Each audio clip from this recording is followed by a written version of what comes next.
ঘটেছে আমার সাথে হয়েছিল পিসিওডি থাকতাম, কারণ আমি ওই আইভিএফ সেন্টারে ছুটে যাই, আইভিএফ রাস্তা হয়ে যেত, কারণ আমি এত বেশি ডিপ্রেশনে যেতাম, আমার কিচ্ছু ভালো না, স্ট্রেস এত কিছুর মধ্যে দিয়ে গিয়েছিলাম। PCOD HSG. আমি অনামিকা চলে এলাম আপনাদের মাঝে আবার একটি নতুন ব্লগ নিয়ে। আজকের ব্লগটার টাইটেল আর থাম্বনেল দেখে আশা করি আপনারা বুঝতে পেরে গিয়েছেন, আর এই ব্লগটা আশা করি সেই সব মহিলাদের জন্য অনেক বেশি হেল্প হবে যারা আমার মতন প্রবলেমগুলো ফেস করেছে বা করছে এখনও পর্যন্ত। আমি কিন্তু অলরেডি কনসিভ করে নিয়েছি, আর আমার কাছে কিন্তু একটা সুন্দর একটা বেবি বয়ও হয়ে গিয়েছে, যেটা আমার কাছে কিন্তু অনেক বেশি মূল্যবান, কারণ আমি এত বেশি কষ্ট করেছি আমার জীবনে, যেই ঘটনাগুলো ঘটেছে আমার জীবনে সেগুলো ভালো। যাই হোক, আমি ওভারকাম করেছি, আর সেটা কিন্তু আমি ভেবেছিলাম যে অনেক বড় প্রবলেম, কিন্তু পরে আমি যেই সিচুয়েশান থেকে বেরিয়ে আমি খুব সহজেভাবে কনসিভ করে নিয়েছিলাম, খুবই ন্যাচারালি, সেটাই আজকে আপনাদের সাথে শেয়ার করব। প্রথমেই বলি যে বেবি কনসিভ করার আগে আপনাদের দুজনকে কিন্তু প্রথমে রেডি থাকতে হবে যে আপনারা কিন্তু বেবি কনসিভ করতে চান কি চান না। প্রথম কথা, যদি আপনারা দুজনই রেডি থাকেন তাহলে আপনাদেরকে বিশেষ কয়েকটি দিকে নজর রাখতে হবে। প্রথমত, স্ট্রেস ফ্রি থাকতে হবে, দুজনের মধ্যে কিন্তু খুবই ভালো বন্ডিং রাখতে হবে। 3 নম্বর, দুজনকেই বাইরের খাওয়া দাওয়া, ফাস্ট ফুড, জাঙ্ক ফুড এইসব কিন্তু একদম ছেড়ে দিতে হবে। তো এছাড়াও কিন্তু যে প্রবলেমগুলো মেয়েদের হয় সেটা হচ্ছে পিসিওডির থেকে কিন্তু আমাদের বেবি হতে সহজে চায় না। তো পিসিওডির জন্য আমাদের কি করতে হবে প্রথমে সেটা বলে দিই। দেখুন, পিসিওডি আমাদের হয় কখন, যখন আমাদের সময় মতন পিরিয়ডস হয় না। আর সময় মতন কেন পিরিয়ডস হয় না, সবথেকে ন্যাচারাল যেটা প্রবলেম সেটা আমার সাথে হয়েছিল পিসিওডি, আর সেটা কিন্তু সাংঘাতিকভাবে ছিল, কখনো পিরিয়ডস হতো কখনো হতো না। ডক্টর আমাকে বলেছিল যে আমার পিসিওডির সমস্যা হচ্ছে, তো আমি অনেক মেডিসিন খেয়েছি, কোনোটাতেই কিছুই হয়নি। তো তখন আমি যেটা আমি ন্যাচারালভাবে কমিয়েছি, ঠিক করেছি, সেটা হচ্ছে স্ট্রেস ফ্রি।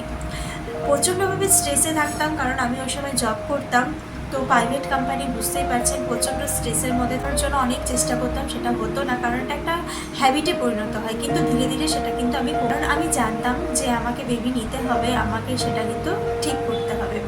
তো আমি সেটাকে ধীরে ধীরে কমানোর জন্য নিজেকে সময় দেওয়ার চেষ্টা করলাম, নিজেকে ভালো রাখার চেষ্টা করলাম, যেভাবে আমার মন ভালো থাকে, যেই জিনিসগুলো করলে আমার মন ভালো থাকে সেগুলো আমি চেষ্টা করলাম।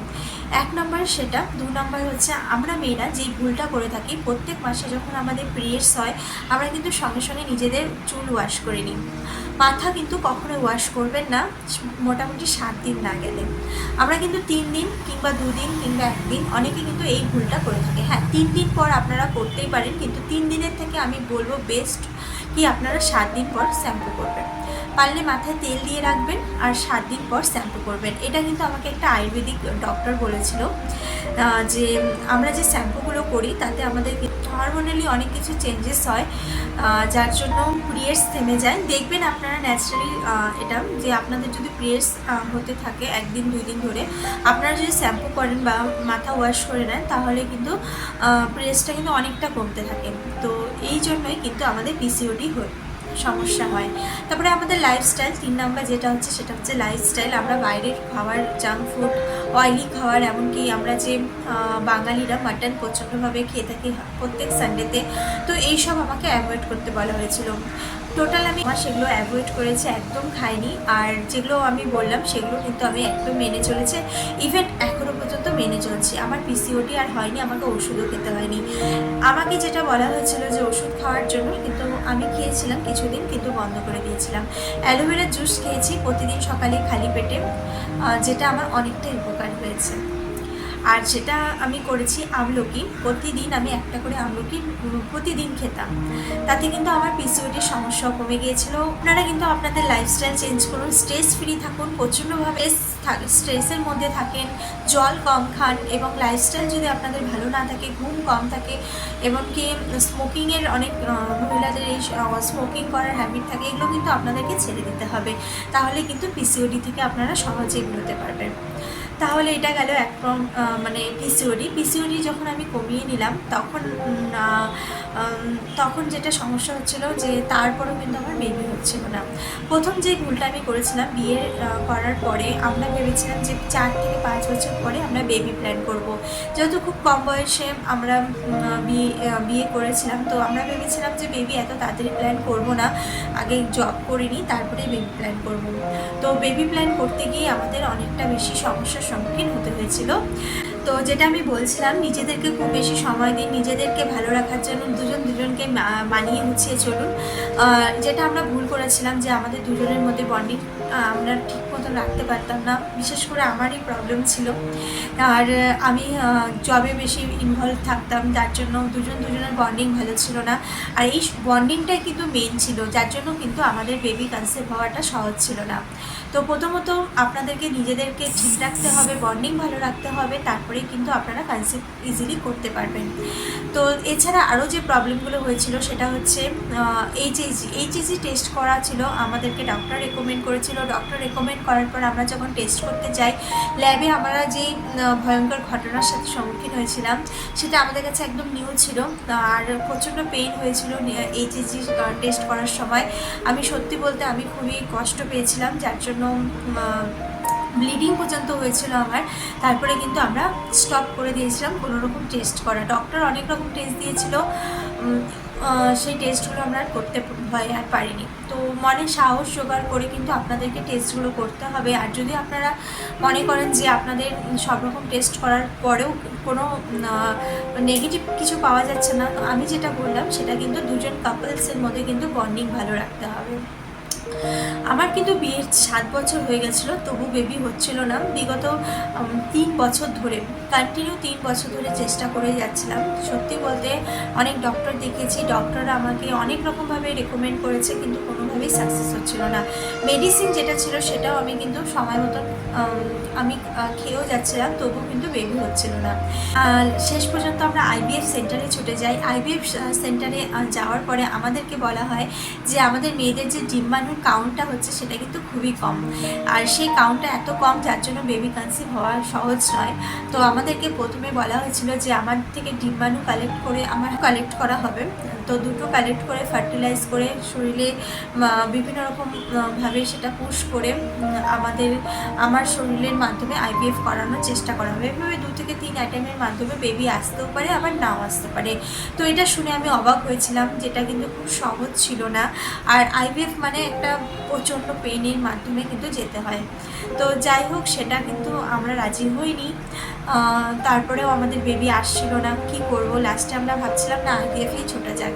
কিন্তু সত্যি কথা বলতে আমি নিজের মনকে ঠিক করলাম, তো সহকারে যদি আমরা থাকি না তাহলে কিন্তু আমাদের বেবি সহজেই আসবে। আমি যেটা করতাম, প্রত্যেক মাসে যখন আমার পিরিয়ডস হয়ে যেত আমি কিন্তু বাথরুমে বসে স্টিল কাঁদতে থাকতাম, আর খুবই মন খারাপ করতাম। আর এই মন খারাপ, এই স্ট্রেস, এই এত কিছু মানে এর মধ্যে দিয়ে যেতাম। তো আমার কিন্তু নিজের হাজব্যান্ডের সাথে প্রচণ্ডভাবে ঝগড়া হয়ে যেত, কারণ আমি এত বেশি ডিপ্রেশনে যেতাম, আমার কিচ্ছু ভালো লাগতো না। সবসময় একটা খিটখিটা টাইপের চলে এসেছিলো, যার জন্য কিন্তু বন্ডিং একদম খারাপ হতে চলছিল। কোনো ভালো কথাও আমার ভালো লাগতো না। সব সময় একই চিন্তা যে কখন আমার বেবি হবে, কবে আমার বেবি হবে, কবে আমার বেবি হবে। তো যার জন্য কিন্তু বেবি একদমই আসছিল না, যেটা আমার মনে হয় অনেকেই করে থাকে। তো প্রথমে আমি কিন্তু নিজের মনের তারপরে আমি ভাবলাম যে না, সব কিছু ওভারকাম আমাকে করতে হবে।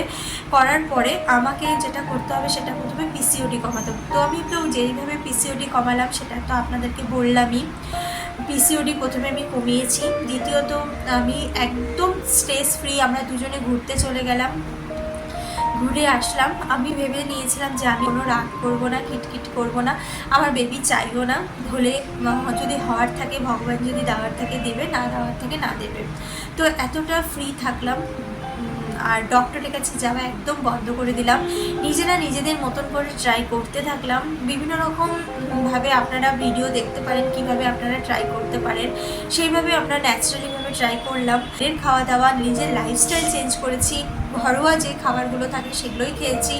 ন্যাচারালভাবে লাইফস্টাইল কাটাবেন, দেখবেন কিন্তু আমি ন্যাচারালিভাবে বেবি নিতে পেরেছি, মানে আমি প্রেগনেন্ট হয়েছি আর এতটাই হ্যাপি ছিলাম। তারপরে ডক্টরের কাছে গিয়েছি, ডক্টর আমাদেরকে যা মেডিসিন ইঞ্জেকশন দিয়েছে, তারপরে আমরা বেবিটাকে ঠিক মতন রাখতে পেরেছি। তো ভগবানের কৃপায় আমার বেবি এখন ভালো আছে, সুস্থ আছে। কিন্তু একটাই কথা আমি বুঝতে পারলাম যে এই যে 7 বছরের জার্নি, এটা কিন্তু আমি যেভাবে ডিপ্রেশন, স্ট্রেস এত কিছুর মধ্যে দিয়ে গিয়েছিলাম, পিসিওডি, এইচএসজি, তো আশা করি আপনারা কিন্তু ওভারকাম করে একটা সুন্দর বেবি পৃথিবীতে আনতে পারবেন। তো পিসিওডি যদি আপনাদের কারো হয়ে থাকে, তাহলে আমি যে টিপসগুলো দিলাম সেই টিপসগুলো একবার ফলো করে দেখুন, তাহলে আপনারা কিন্তু ইজিলি কনসিভ করতে পারবেন। তাহলে আজকে এখানে যদি ভালো লেগে থাকে তাহলে একটা লাইক দিয়ে যাবেন, আর এখনও যদি আমার এই চ্যানেলকে সাবস্ক্রাইব না করে থাকেন তাহলে সাবস্ক্রাইব করুন। ধন্যবাদ।